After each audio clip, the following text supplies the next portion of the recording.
Hai, Assalamualaikum warahmatullahi wabarakatuh. Saya Nur Faiza binti Mat Sabri dan hari ini kumpulan saya akan membicarakan berkenaan dengan komunikasi suami isteri.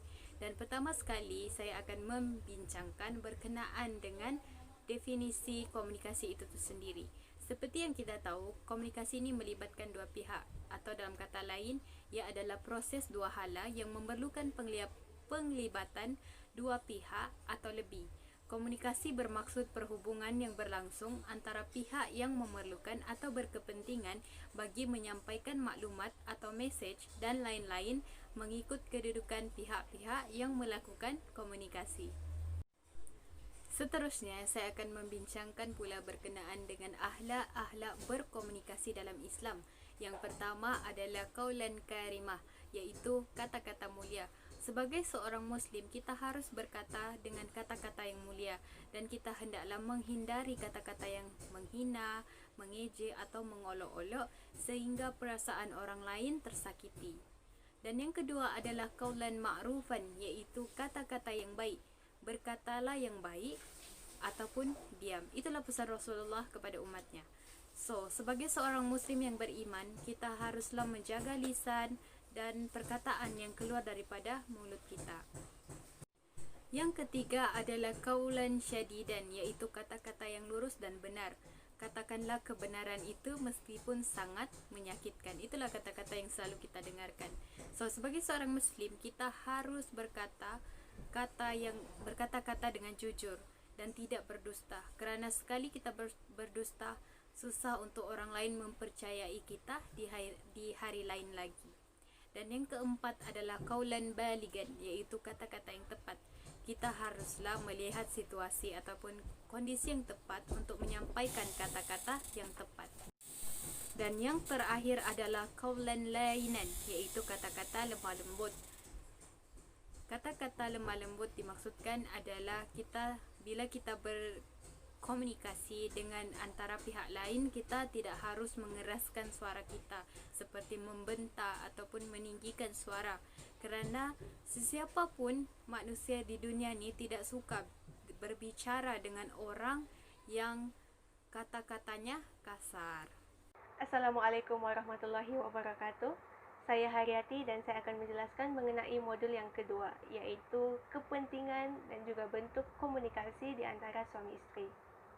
Pertama sekali kita akan lihat kepada kepentingan komunikasi. Terdapat 5 kepentingan komunikasi di antara suami isteri. Yang pertama, dapat menyatakan perasaan dan juga mesej, sama ada daripada suami kepada isterinya ataupun daripada isteri kepada suaminya. Seterusnya, melalui berkomunikasi, suami dapat mengenali isterinya dengan lebih baik ataupun isterinya dapat mengenali suaminya dengan lebih baik. Dengan kata lain, dengan berkomunikasi ini, pasangan dapat mengenali antara sesama lain dengan lebih mendalam. Dan yang ketiga, dengan berkomunikasi, suami isteri dapat berhibur dan juga bergurau senda. Seterusnya, dengan berkomunikasi, pasangan dapat menasihati dan juga mendidik antara satu sama lain. Dan yang terakhir, dengan berkomunikasi, suami isteri dapat berkasih sayang dan mendapat ketenangan dalam alam perkahwinan mereka. Oleh itu, komunikasi suami isteri ini boleh disimpulkan sebagai penyampaian, pertukaran maklumat, pesanan, mesej, fikiran dan juga perasaan di antara satu sama lain.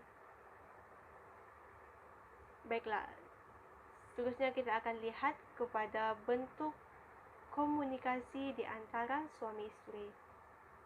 Terdapat 3 bentuk komunikasi. Yang pertama, pertuturan bersemuka. Pertuturan bersemuka ini bermaksud suami isteri berkomunikasi secara berdepan. Dan ini melibatkan nada suara masing-masing, sama ada tinggi, sederhana ataupun rendah. Yang kedua, bentuk komunikasi yang kedua adalah penggunaan bahasa badan. Bahasa badan ini merangkumi air muka, mimik muka, pergerakan anggota badan, kedudukan badan sama ada duduk, baring ataupun berdiri, sentuhan dan juga penampilan diri. Dan yang terakhir, bentuk komunikasi yang terakhir adalah penggunaan perantaraan. Perantaraan ini boleh didefinisikan sebagai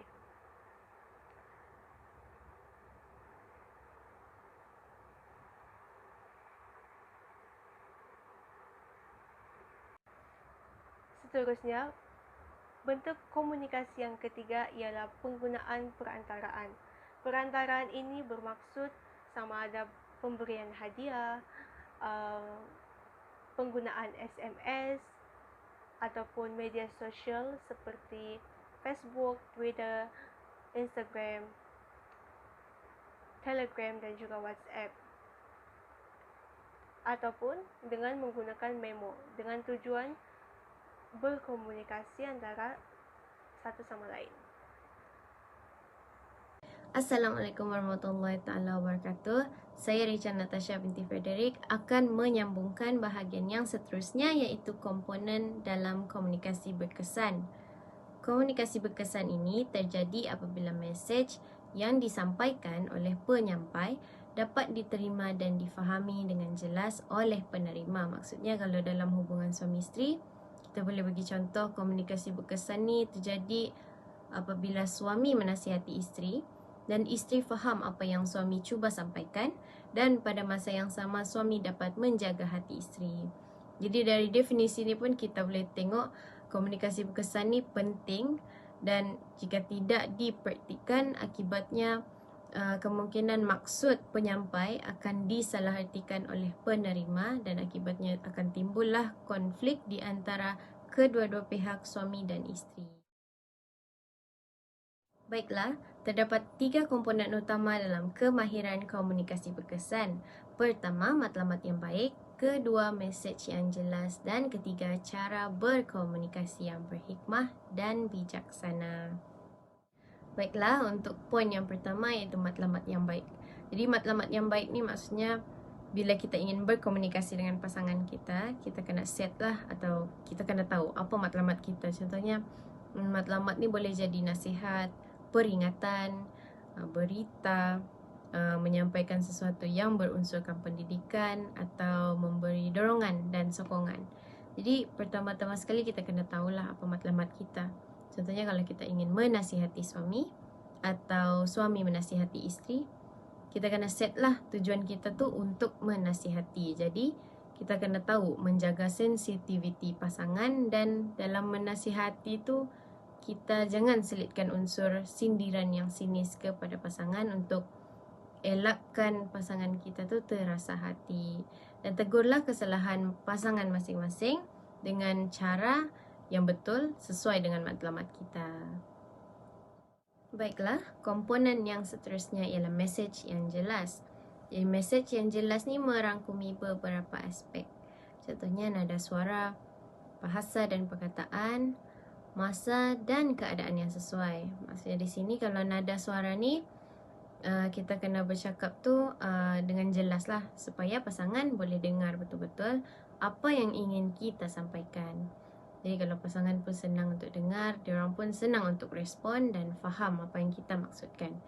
Dan berkenaan dengan nada suara juga, kita janganlah bercakap penuh emosi, sebab emosi ni mempengaruhi mental dan fizikal. Jadi bila mana kita marah tu, contohnya lepas tu kita terlalu mengikut emosi, emosi itu tadi akan take over diri kita dan kita pun cenderung untuk menggunakan nada yang kasar. Sama juga dengan pasangan kita lah, diorang pun akan respon in the same way. Jadi nada tu tidak sesuai digunakan semasa berkomunikasi dengan pasangan kita. So kita kena guna nada yang betul dengan sesuai dengan matlamat kita lah. Dari bahasa dan perkataan pula, kita kena guna lenggok bahasa dan perkataan yang sesuai lah dan sopan. Kita kena elakkan menggunakan kata-kata yang kasar dan kesat atau perkataan yang berunsur penghinaan atau sindiran kepada pasangan kita untuk mengelakkan kesalahfahaman. Baiklah, dari segi masa dan keadaan yang sesuai. Maksudnya sebelum kita berkomunikasi tu kita kena tengok dululah keadaan tu sesuai ataupun tidak. Contohnya kita ingin memberi nasihat dengan suami kita atau memberi teguran, tapi masa tu suami kita tengah sibuk buat kerja, tengah serabut dengan urusan-urusan pekerjaan. Jadi masa-masa macam tu sangatlah tidak sesuai untuk kita menegur suami kita. Isteri kena main peranan lah, kena alert dengan keadaan sekeliling. Jadi memberi nasihat ni sangat perlu pada masa yang sesuai dengan menggunakan pertuturan kata yang sesuai, di mana kita jauhilah dari menggunakan cara kekerasan dan kebencian untuk mengelakkan lagi keadaan menjadi semakin tegang dan keruh. Baiklah, komponen yang ketiga iaitu dengan menggunakan cara berhikmah dan bijaksana. So, dalam konteks ni, suami atau isteri kena bersopan santun dan berlemah lembutlah semasa berkomunikasi. Maksudnya dalam arti kata lain, kita jangan berkasar dengan pasangan, terutamanya isteri. Isteri kena belajar ayat-ayat berhikmah dan berkesan untuk memuji suami atau menegur kesalahan suami untuk mengelakkan salah faham. Selain itu, kita kena gunalah panggilan yang mesra dan sesuai semasa kita ingin approach pasangan kita. Contohnya kita janganlah panggil isteri atau suami kita dengan panggilan yang kasar. Contohnya macam woi, macam tu. Panggillah abang, sayang atau apa-apa panggilan yang manis dan sesuai. Poin yang seterusnya, elakkan bercakap serentak. Maksudnya sini kalau suami tengah bercakap, isteri janganlah juga mau bercakap, mau juga dia menang. Jadi kita kena bergilir-gilir lah dan dengar dulu apa yang suami kita ingin sampaikan sampai habis, barulah kita jawab suami kita. Maksudnya di sini salah satu pihak kena mengalah lah. Dan semasa suami atau isteri kita sedang bercakap, tugas kita sebagai penerima atau pendengar kenalah dengar apa yang diorang tengah sampaikan. Janganlah kita buat benda lain, main telefon masa pasangan kita tengah bercakap. Jadi maksudnya di sini kita kena bagi perhatian sepenuhnya kepada sang suami atau isteri. Sedikit penambahan dalam komunikasi berkesan, kita sebelum kita berkomunikasi ni kita kena ada beberapa persediaan lah, baik dari segi mental, fizikal dan penampilan. Maksudnya kalau dari segi mental, kita kena get ready dengan cara kita berfikir, macam mana kita menerima teguran atau nasihat lah. So apa yang perlu, kita kena open minded, belajar untuk menerima teguran dan pendapat masing-masing. Jadi kita jangan mudah melenting tanpa berfikir. Dan kalau sekiranya kita tidak faham apa yang pasangan kita ingin sampaikan, kita minta penjelasan dari suami atau isteri kita untuk elakkan tafsiran yang salah. Sebab kita tahu lain orang, lain cara dia berfikir, lain cara dia mentafsir sesuatu kenyataan. Jadi oleh itu, komunikasi perlu untuk kita perbaiki dan teruskan dengan cara yang betul, jujur dan berhikmah untuk menjamin hubungan yang kekal harmoni di antara suami dan isteri. Assalamualaikum, saya Ain Fadilah. Saya akan membicarakan dua perkara, iaitu kesan komunikasi yang berkesan dan juga perkataan yang patut digunakan dalam berkomunikasi. Dalam berkomunikasi ni, kita patut menggunakan perkataan yang sopan dan juga baik. Contohnya, kalau kita mau minta bantuan, kita guna perkataan tolong. Kalau mau ucap penghargaan, kita guna perkataan terima kasih. Laku salah faham, kita patut guna perkataan maaf. Dan kalau kita ingin berjanji, gunakan perkataan insya-Allah. Penggunaan perkataan macam tu pun tidak khusus untuk suami isteri sahaja, juga patut diamalkan dalam kekeluargaan dan juga bercakap dengan orang luar. Jika menggunakan perkataan yang baik-baik seperti yang saya sebutkan tadi, hubungan suami isteri, hubungan kekeluargaan, hatta hubungan dengan masyarakat luar juga akan bertambah baik, bertambah mesra dan juga bertambah akrab. Selain itu, hubungan kekeluargaan juga akan jadi harmoni, bahagia dan juga kita akan lebih selesa bila berbicara sesama kita. Assalamualaikum, nama saya Nur Natasha binti Azza dan sekarang kita akan bincangkan 5 faktor yang merosakkan komunikasi suami istri dan juga 5 perkara yang perlu kita hindari dalam komunikasi suami istri. Faktor pertama ialah prasangka buruk terhadap pasangan. Perkara ini bukan sahaja merosakkan komunikasi suami istri, malah ia akan mencetuskan pergaduhan. Faktor kedua ialah apabila seseorang ingin pasangan yang serupa dengan diri sendiri. Seseorang yang mempunyai perasaan sebegini tidak akan dapat menerima kekurangan pasangannya. Kita seharusnya ingat bahawa sebuah pasangan suami istri seharusnya melengkapkan antara satu sama lain. Faktor ketiga yang akan merosakkan komunikasi suami istri apabila seseorang itu mencari kesalahan pasangan. Ini berlaku jika seseorang itu tidak mahu berbincang dengan baik, malah menyalahkan pasangannya. Faktor keempat ialah apabila terlalu cemburu. Contoh, seorang istri terlalu cemburu dengan suaminya yang mempunyai rakan sekerja yang berlainan jantina. Perkara ini bukan sahaja merosakkan komunikasi suami istri, malah mencetus perbalahan yang sangat besar. Faktor kelima, apabila pasangan menggunakan bahasa yang boleh merosakkan hubungan dan komunikasi suami istri. Sebagai contoh, seseorang menggunakan bahasa yang kasar atau memaki hamun pasangannya. Setelah mendengar 5 faktor yang akan merosakkan komunikasi suami istri, apakah yang perlu kita lakukan untuk mengelakkan situasi ini berlaku? Maka marilah kita bincang 5 perkara yang perlu kita hindari. Perkara pertama yang perlu kita hindari ialah kita jangan membisu. Perbuatan berdiam diri ini perlu dielakkan. Kita seharusnya berterus terang dan berbincang dengan baik demi menyelesaikan masalah yang berlaku. Perbuatan ini akan membina kepercayaan dan komunikasi yang baik dalam hubungan suami istri. Perkara kedua yang perlu kita hindari ialah kita jangan berleter. Kerana daripada leteran seseorang itu, dia akan mencari kesalahan pasangannya. Maka apa yang akan berlaku? Ia akan mencetuskan pergaduhan dan akan merosakkan komunikasi suami istri. Perkara ketiga ialah buang perasaan bersaing. Apabila kedua-dua pasangan suami istri datang daripada keluarga yang berada ataupun daripada keturunan yang sama, wujudlah perasaan ingin bersaing sesama pasangan.